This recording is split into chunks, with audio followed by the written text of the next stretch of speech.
إن الحمد لله نحمده ونستعينه ونستغفره ونستهديه ونعوذ بالله من شرور أنفسنا ومن سيئات أعمالنا. من يهده الله فلا مضل له ومن يضلل فلا هادي له، وأشهد أن لا إله إلا الله وحده لا شريك له، وأشهد أن محمدا عبده ورسوله. يا أيها الذين آمنوا اتقوا الله حق تقاته ولا تموتن إلا وأنتم مسلمون. أما بعد، فإن أصدق الكلام كتاب الله، وخير الهدي هدي محمد صلى الله عليه وسلم، وشر الأمور محدثاتها، وكل محدثة بدعة، وكل بدعة ضلالة، وكل ضلالة في النار. إيمان داراني خۆشەویست، لە باسی یاسا قورئانیەکان ئەمڕۆ ئینشاء الله باسی یاسای 29 مەکەین کە فەرمایشتی خوای پەروەردگارە لە سوورەتی الطلاق ئاەتی 3: ومن يتوكل على الله فهو حسبه. واتە هەر کەسێک پشت بە خوای پەروەردگار ببەستێ، خوای پەروەردگاری بەسە. ئەگەر با ڕاستەقینەی ئینسان لە هەموو کاروبارەکانی ژیانیە، لە ئەوەی کە حەزی لێیەکا و ئەوەی کە خوا ئەمری پێکردووە و خوا فەرمانی پێکردووە، پشت بەخوا ببەسێ، و لەو شتانەشی کە ئینسان لێ ئەترسێ و خوای پەروەردگار قەدەغەی لێ کردووە بۆ نەکردنی پشت بە خوای پەروەردگار ببەسێ، بەڕاستی ئەو ئینسانە خوای بەسە. یعنی خوای تەعالا بەسە کە پاڵپشتی بێ، کە یارمەتی دەری بێ، کە سەرخەری بێ. ئێمەی ئیماندار ئەبێ قەناعەتمان وا بێ کە خوای پەروەردگار خۆی کەفیلیمان ئەکا،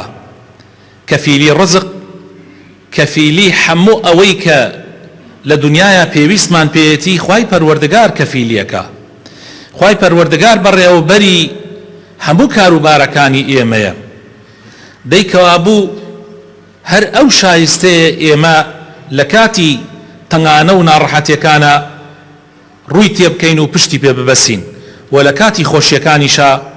ڕووی تێ بکەین. خوای پەروەردگار ئەمری پێ کردوین کە ئێمە دائیم پشت بە ئەو ببەسین، و لە نوێژەکانمانە، بەس لە نوێژە فەرزەکانمانە ئێمە چەند جارێک لە ڕۆژێکە ئەڵێین ئیاکە نەعبود و ئیاکە نەستەعین. یعنی یا ڕەبی خوایە ئێمە تەنیا تۆ ئەپەرستین و تەنیا پشت بە تۆ ئەبەسین. و هەروەها لە دوای نوێژەکانیش وەکو سونەتی پێغەمبەری خوا صلی الله عليه وسلم فێرمانی کردووە کە لە پاش نوێژەکان بڵین اللهم أعني على ذكرك وشكرك وحسن عبادتك. يا ربي خوایە هاوکارم بە، یارمەتی دەرم بە کە دائیم پشت بە تۆ ببەستم، لە زکرکردنما یادی تۆ دائیم بکەم، و لە شکرکردنما کە بە حەقیقی سوپاسی تۆ بکەم، و لە عیبادەتەکانیشما بە جوانی تۆ بپەرستم. ئەخر براینە ئەم حەدیثە زۆر گرنگە، زۆر گرنگە. ئینسانی ئیماندار هەموو دوای نوێژێک، هەموو نوێژێ، بە تایبەتی نوێژە فەرزەکان، لە کۆتاییەکەیە پاش ئەوەی تەحیات تەواوەکە و پێش ئەوەی سەلام بداتەوە بڵێ اللهم أعني على ذكرك وشكرك وحسن عبادتك. براینە زۆر گرنگە ئینسان بەردەوام خوای لەبیر بێ، زۆر گرنگە ئینسان لەسەر نیعمەتەکانی خوا شکری خوا بکە، زۆر گرنگە ئینسان بە جوانی عیبادەتی خوا بکە. پشت بەستن بە خوای پەروەردگار سیفەتی پێغەمبەرەکان بووە. بەڕێزانم، پێغەمبەرانی خوا پشتیان بەخوا بەستووە. بڕۆ تەماشای ئاەتەکانی قورئان کەن. بۆ نمونەیەکێک لەبارەی پێغەمبەر نوحەوە، لە پێغەمبەرەکانی تریش هەروەها خوای تەعالا باسییانەکە. ئەفەرمێ فعلى الله توكلت. کاتی قەومەکەی لارۆ بوون و 950 ساڵ ئەم پیاوە دعوەتیانی کرد. 950 ساڵ باسی ئیسلامی بۆ کردن. جیلێک نەوەیەک ئەهات باسی ئیسلامی بۆ کردن کە خۆیان لێگیە لە کرد، يعني حتى جاري وهبوا أبي أنا بينيشتي كان دائما شاينا بشكو نيبينن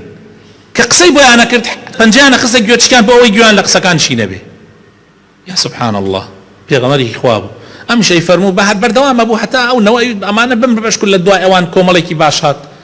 لدواء أوان كوماليكي ترات بهمان شيء نوصتو بنجا صالنا ولا دواء نوى أمبيا ولا قال أنا خريج بو سبحان الله إتلا أخيرا هالرشان لكن أتكوجي وازمان لأن إلي أتكوجي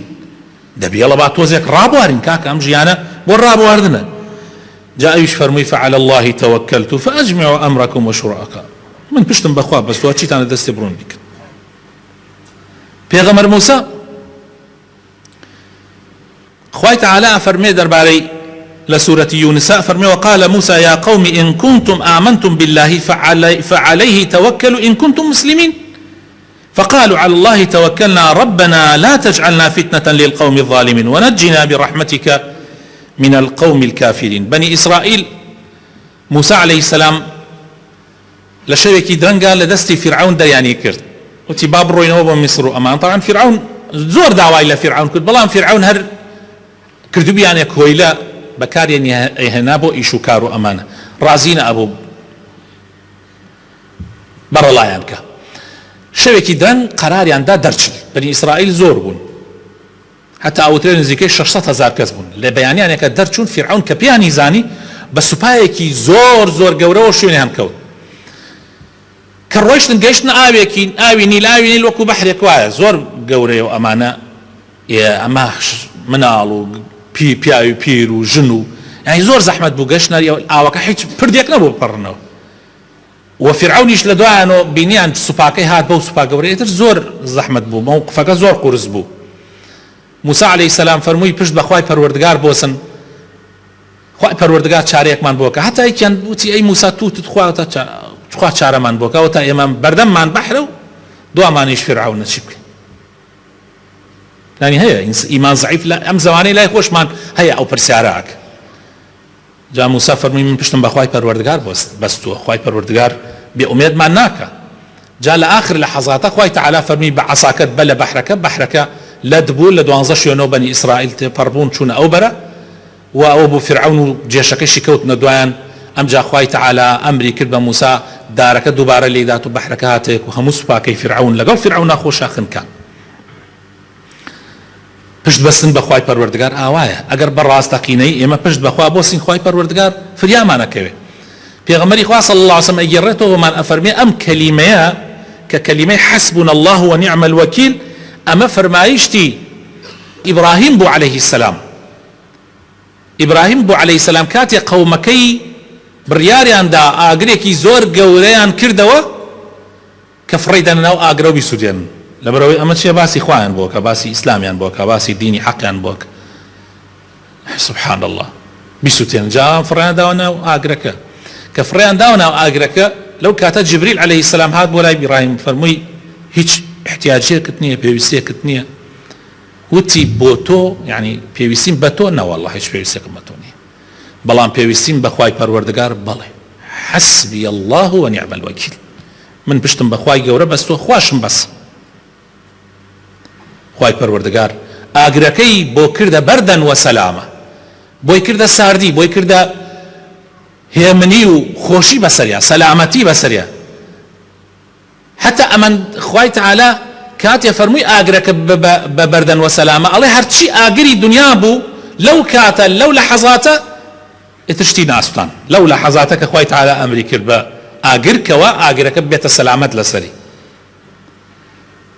حتى سرماي بول لنا واقرك ابراهيم عليه السلام لهمان كاتا بيغمري هو صلى الله عليه وسلم كاتا سوبايكي قوره دوربري مدينه قرت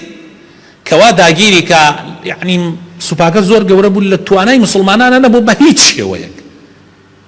او كاتا بيغمري هو صلى الله عليه وسلم همان فرمايشتي فرمو حسبي الله ونعم الوكيل خواي پروردگار فرياي مسلمانان كوت وبو سوباكا خواي تعالى سر كوتا سر مسلماناني سر خست سر كافر كان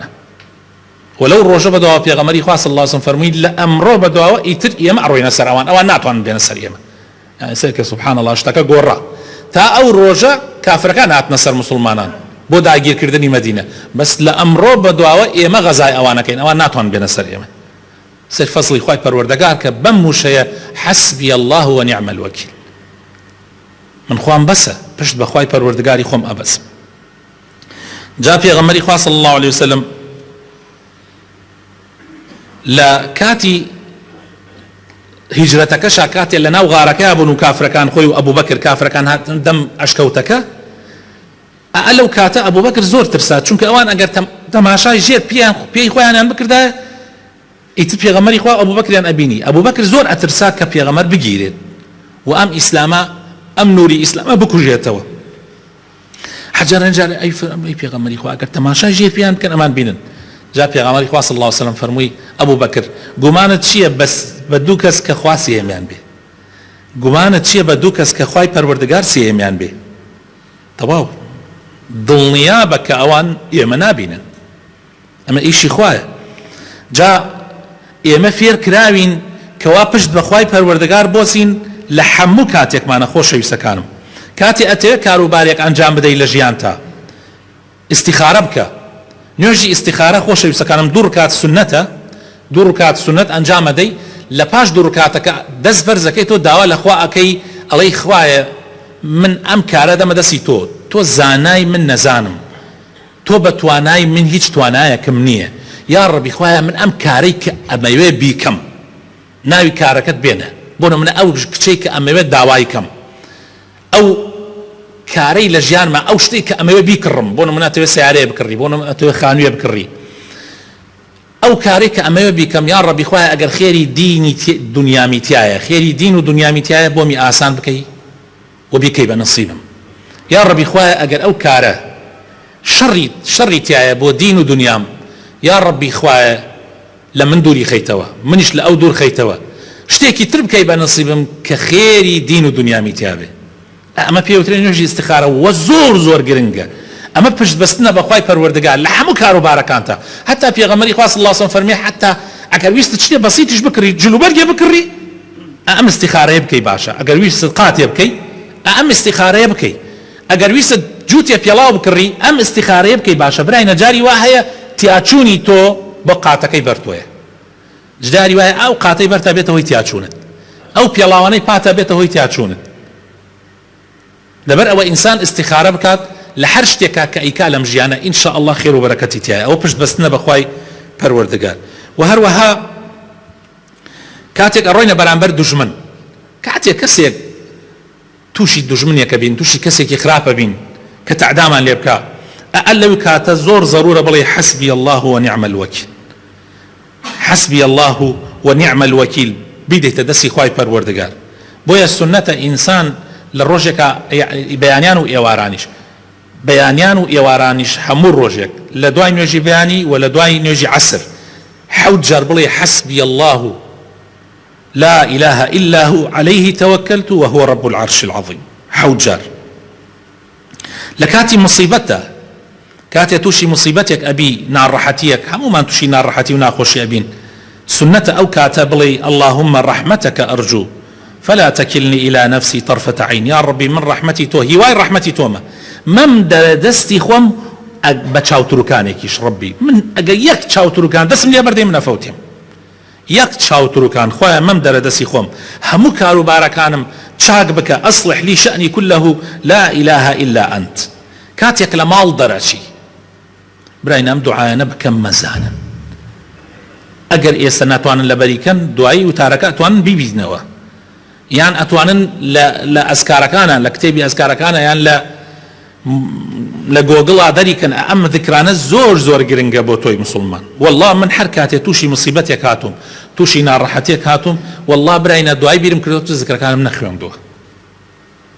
ذکرەکانم نەخوێندووە ئەم ذکرانە زۆر گرنگە ئەگەر بیخوێنی دڵنیا بەخوای تەعالا ئەتپارێزێ دڵنیا بەخوا ئەتپارێزێ هەفتەی پێشوو ڕۆژی جمعە من کە گەڕامەوە دوای عەسر لەم ڕێگای قەرەداغ ڕۆشتم لە قەرەداغ چووبەن خوارەوە ئیتر مەغریب هاتوو ئەگەر بڕواین نوێژی مەغریب نزیکەوە بووە طبعاً کەوتین ناو قەرەباڵغی سەفرە و ئەمانە نازانم خۆڵکە وەڵڵای ئەم سەفرە بەو شێوە بێ نازانم چی لەزەتێکی تایە والله من خەریک بوو دڵمە تاقی ئەم هەموو سیارە بە یەکجا دابەزی زۆر ناخۆش بوو کەوتی ناو قەرەباڵغیەک زۆر بێزار بووم زۆر. بەڵام دابەزینتم بە نوێژەکانمان بکەین المهم نوێژەکانمان کرد و طبعاً ذکرەکانیشمان هەم بەدەم ڕێوە خوێن. لەو کاتێک کە دائەبەزین سێ جادەیەکی باریکە بووە 3-4 سایت بەرەو خوارە چوو بە سلێمانی. لەو کاتە ماتۆڕێک هات ڕووبەڕوومان، یعنی ماتۆڕەکە لە 600 ڕۆی نام لە 70 ڕۆی گەنجێکی نەکبەت و لە ڕوو جەنابتان. ئەلەو گەنجە نەکبەتانەی کە ئەیان بینین تایی بەردەم بەرزەکەن و ئەوانە ئەم گەنجە هات ڕووی کردە ئێمە سوبحان الله ڕێک بەرەو سیارەکەی من. والله تر من دەستم لە خۆم شۆرتم ئەگەر ئێوە چێ باز دەتەوان سیارەکە بەرنەوە تر چاوم نوقاوتم تاو. بس سبحان الله اعتمادمان لەسەر وە کرد بوو کە ذکرەکانمان خوێن. المهم نازانم تر دەستین کرد کەوتە بەینی من و سیارەیەکی تر کە مترێ بینمان نەبوو. هەر لە زانیم دای لە سیارەکەی من لە پێشەوە هەر لە ئەو پێشەوە حتا ئەخیر زرمەیە هاتم وتم تاو تەفلیشی کرد سیارەکە. گەنجێکشە تو چی لەگەڵ گەنجێکە ئەڵێ و مەغریبە و شەوە و قەرەباڵخ و تۆپ و تەپ و تۆزێک بۆ ڕایەک و تر شەدا نەبەزیم. وتم دەی پشت بەخوای پەروەردگار تازە ئێمە دەستم کردە ذکری لا حول ولا قوة إلا بالله العلي العظيم حتا گەیشتینە ماڵ. کە گەیشتینە ماڵ کاتێ دابەزیم بە تەمام لای ئەم لای سیارەکەم تەواو بوو بێ، یعنی هەمووی بەخوا بەڕاستی کە کەوتمە ڕێ وتم بە تەئکید سیارەکە ڕێ ناکات چونکە ئێستا چامرلەوە هەموو شتێکی تێکداوە. کە گەشتم تەماشام کرد سبحان الله تەنیا لە بەردەمەوە بە قەدەری پەنجەیەک نابێت تۆزێ خۆپان دێت. پاشان بەری شوێنی پێکە کەوتووە تا ئەخیر الحەمدولله هیچ زەرێکی پێمان نەگەاندووە کە ئەنە وەکو چۆن بڵێ ئەو ماتۆڕە لە بەردەمەوە خوای پەروەردگار بە مەلائیکەیە بەرزی کردەوە لە دواوە سیارەکە کەوتەوە. الحەمدولله نە ئەو زەرەری بەرکەوتە و گەنجە کە ئاگای لە خۆی نییە و نیوە سەرخۆشێکە و نەش الحەمدولله ئێمە جا زیکر 100% پارێزەرە. کاتێ لە ماڵ دەرئەچی زۆر گرنگە کاتێ لە ماڵ دەرئەچی بڵێ چی؟ بڵێ بسم الله توكلت على الله لا حول ولا قوة إلا بالله. هەر کاتێ لە ماڵ دەرەچی زۆر گرنگە بە ناوی خوا پشتم بەخوا بەست لا حول ولا قوة إلا بالله. إن شاء الله خوا ئەتپارێزێ کە لە ماڵ دەرەچی پشتت بەخوا بەستووە. جا گرنگیشە ئەگەر بڵێ ئەم دوعاشی لەگەڵا بڵێ اللهم إني أعوذ بك من أن أضل أو أضل وأن أزل أو أزل وأن أظلم أو أظلم وأن أجهل أو يجهل علي. طبعا أجر أمشي لقلا بلي أو أيتر يعني ما زور قرنجة دواب كي بلي إخوة نقوم رامك ونكز قوم راكم نبيان بخلسكي ونبي خلكيش بخلسكينم يعني نخوم بتشمن بالغلطة ونكسش بوم بالغلطة نظلم بكم نظلم لي بكري نفهمي برانبر كسب بكم ونفهمي برانبر بكري كان أمشي لقلا بلي دڵنیابە پارێزراوی بە ئیزنی خوای پەروەردگار. جا پێغەمبەری خوا صلی الله علیه و سلم فەرمێ کەسێ ئەوە بڵێ خوای پارێزێ بەسێتی ئیتر خوای پارێزێ ئیتی کافیەتی تەواو پشت بە خوای تەعالا ئەبەسی و شەیتانت لێ دوورەکەوێتەوە تەواو. لە کاتی خەوتن ئەگەر چووتە سەر جێگا خەوتی زۆر گرنگە کاتێک دەستنوێژ بگری وەکو چۆن بۆ نوێژ دەستنوێژ دەکری دەستنوێژ بگری و لەسەر لای ڕاست بخەوی و أم جابلي اللهم أسلمت وجهي إليك وفوضت أمري إليك وألجأت ظهري إليك رغبة ورهبة إليك لا ملجأ ولا منجى منك إلا إليك آمنت بكتابك الذي أنزلت وبرسولك الذي وبنبيك الذي أرسلت أجر أمبلي فإن مت بيغمر فرمي صلى الله عليه وسلم أو شو بمري لصرف ترى أمري وبإيمان داري أشت حضوري خواي پروردگار وآخر شتي شويتش بأم ذكر به بلي خواي أو من خم داو دسيتو تسليمي توبم روم كردتو پشتم بتو قايم كرد خوايا هم لترسى وهم رغبة يعني هم توم خوش الروم تيت كردي وهم لعقوبة ولا سزاتيش أترسم ربي من هيج ملجأك منيه هيج رزقاربوني كشمنيه إلا بولايتو نبي يعني لدرس خوار راكري هيج شوينك ليه خوتي تياب شاريتو إلا بولايتو نبي إيمان بو كتابه هنا كتو داد بزاندوه وبو بيغمرش كتو ناردوته هر کەسی ئەمە بڵێ لەسەر ئیمان ئەمری ئەو شەوە ئەگەر بمرێ وكاتي رزقيش إنسان پشت بخوا بۆ سێبراینە کاتێ لە ماڵ دەرەچن پێغەمبەر صلی الله علیه و سلم فەرمێ کاتێ ئینسان لە ماڵ دەرەچێ بۆ ڕزق طبعا ئەسباب ئەبێ بگریتە بەر خوا خۆی ڕەزاقە بەس خوا دایناوە بە ئەسباب ڕزق وەربگری ئەگەر ئەسبابەکە بگریتە بەر بە ئیزنی خوای پەروەردگار پێغەمبەر فەرمێ صلی الله علیه و سلم چۆن تەیر بەیانی دەرەچێت تەیر مەل پاساریەک کۆترێک بوختیەک کاتێ دەرئەچێ معیدەی بەتاڵ دەرەچێ هیچ نییە ئێوارەش دێتەوە معیدەی پڕە بەشی خۆی و بەچکەکانیشی هێناوە بەخوا ئاوا خۆ ڕزقەدا ئەگەر پشت بەخوا بۆسی في غمر وافرمي صلى الله عليه وسلم افرمي لو انكم كنتم توكلون او تتوكلون على الله حق توكله لرزقكم كما يرزق الطير. وكو تير رزقتان هذا بس پشت بخوا بوسه بسم الله بك لمال درجي پشت بخواي پروردگار بوسه. من پیاوێک ئەناسم پیاوێکی دەوڵەمەنە و الحمد لله خاوەنی امکانات و مزگەوتێکی جوان و ڕێکوپێکشی لە کەلار دروست کردووە. ناسیمە ئەو پیاوە الحمد لله خوا ڕزقی داوە. ئەم پیاوە زۆر دەم بە ذکرە زۆر براینە دەرەچێت وای پیاوێکە یعنی پیاوی ئیشکردنیش نییە یعنی پیاوێکە جسمی بەکەلک ئیش نایە یعنی شلوخاوێکە تااقەتی ئەوە نیە بلۆکی بخاتە سەر بلۆکی بەس خوا ڕزقێکی داوە بڵێن بە کەس نەیداوە ماشاء الله دەمی بە ذکرە حتى ئێوارانیش کاتێ ئەڕۆیشتینەوە بۆ ماڵ و من لە دوکانێک لە دوکانەکانی ئەوا بووم بە دوکان ئەگەڕا و ذکری خوێنەوە سەر دوکانەکان و کاتێک کە بەرەڵایی بوو کەلار تا حەدێک مەسەلەن ذکری خوێناوە سەر کلیلەکانە کاتێک کلیلەکانمان کلیلە قوفڵەکانمان نادا ذکری خوێناوە سەر یاوتر بەجێڵاوی تەواوتر خوا خۆی خاوەنێتی ئیتر هەرچی ڕوویەدا لە هەر شوێنێکی تر سبحان الله دوکانی ئەو پارێزراوە برینە زۆر گرنگە ئینسان بەڕاستی پشت بەخوای پەروەردگار بۆسی. ربي بۆ خاتر ناوەجوانەکانی خۆت ڕەحمان پێ بکەی هیدایەتمان بدەی نوری ئیمان بخەیتە دڵەکانمانەوە مۆفەقمان بکەی سەرکەوتومان بکەی یا ربی خوایە دەم بە ذکرمان بکەی یا ربی خوایە لەوانە بین کە شکری نیعمەتەکان تەکەین خوایە یا ربی لەوانە بین کە بە جوانی عیبادەت تەکەین یا ربی شیفای نەخۆشەکانمان بدەی بەتایبەتی ئەو نەخۆشانەی کە داوای دوعای خێریان لێ کردوون یا ربی خوایە ڕەحم بە مردوەکانمان بکەی یا ربی کوردستان لە بەڵاو مصیبەت بە دوور بگری هیدایەتی گەنجەکانمان بدەی یا ربی هیدایەتی ماڵ و مناڵمان بدەی ئامین. خۆشەویستەکانم یەک پرسیار وەڵامە دەینەوە لەم خودبەی دووهەمە کە ئەویش پرسیارێکی زۆر گرنگە ئایا تەوەکولکردن بەخوا یعنی پشت بەستن بەخوا معنای ئەوەیە واز لە سەبەب و هۆ کاربێنین؟ طبعا نەخێر. کابرایە کاتە لای پێغەمبەری خوا صلی الله عليه وسلم ڕەشمەی حوشترەکەی نەبەست بۆ هاتە لای پێغەمبەری خوا وتی ئەی پێغەمبەری خوا من حوشترەکەم نەبەستۆتەوە و پشتم بەخوا بەستووە. پێغەمبەری خوا صلی الله عليه وسلم فەرمی بڕۆ بی بەسەرەوە ئەمجا پشت بەخوای گەورەم بەس. قانون وایە ئەبێ وڵاقەت ببەسیتەوە ئینجا پشت بەخوای تعالی بەست. جامی سیارەکەت هەڵدەرەوە دەرگاکانی داخە ئەمجا پشت بەخوای تعالی بوەسە. ئەمە قانون خوایە معنای ئەوە نییە تۆ هەموو شتێک ناو سیارەکەی بێ و دەرگاکانی دانەخەیت و جامەکەی دانە ئەمە تەوەکل نییە ئەوە پێوترێت تەواکل. خەڵکی یەمەن ئەهاتن بۆ حەج خواردنیان لەگەڵ خۆیان هەڵ ناگرن. خوای تعالی ئەم ئایەتەی دابەزان وەتەزەوەدوا فەرمووی کە دێن بۆ حەج لەگەڵ خۆتانە زاڵ بێرن.